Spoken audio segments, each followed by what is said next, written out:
রাজধানী ঢাকায় যারা বসবাস করেন তাদের ৮০%ই ভাড়াটিয়া। এর মধ্যে ৫০ ভাগেরই পুরো দিন যায় কর্মের মধ্য দিয়ে।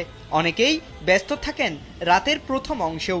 ক্লান্ত মানুষগুলোর শেষ আশ্রয়স্থল হলো ভাড়া বাসা। কিন্তু সময় একটু এদিক ওদিক হলেই ভাড়া বাসা হয়ে ওঠে আতঙ্কের নাম। মাস শুরু হলেই চোখের সামনে বারবার ভেসে উঠে বাড়িওয়ালার রাগান্বিত চেহারা। ভাড়া পরিশোধ করলেও দুশ্চিন্তা যেন কমে না, কারণ আরেক আতঙ্কের নাম রাত ১২টায় গেট বন্ধ। ৫ মিনিট বেশি হলেই বন্ধ হয় বাড়ির মূল ফটক। অনুরোধেও মন গলে না বাড়িওয়ালা কিংবা তার নিয়োজিত দারোয়ানের। রাতে বেরোইতে হবে, আবার অনেক সময় থেকে কোথাও থেকে গেছি, আসতে লেট হয়ে গেছে। বাট ওই জিনিসটা একটা অনেক সময় বাসার মালিকদের বোঝানো যায় না, বা যারা গার্ডে থাকে তাদের বোঝানো যায় না।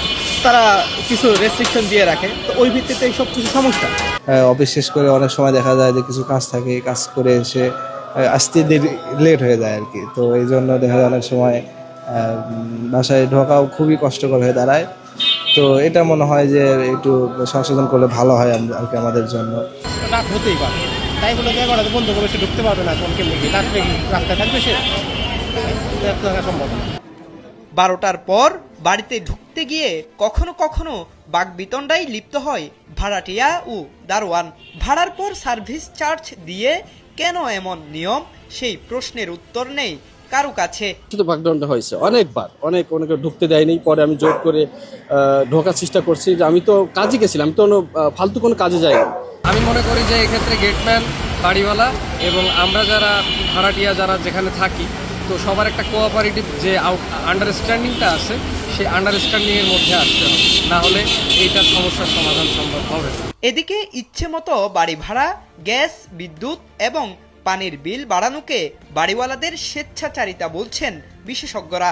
স্বেচ্ছাচারী ভাবে কিন্তু ভাড়াগুলো বাড়াইতেছে। এখন ওই যে ভাড়াটিয়া তার সামর্থ্য বাড়তেছে কিনা, দিতে পারবে কিনা, মানে এই বিষয়গুলো কিন্তু কনসিডারেশনের আওতায় আনতেছে না। আইনে যেন ভাড়াটিয়ারা সহযোগিতা পাইতে পারে।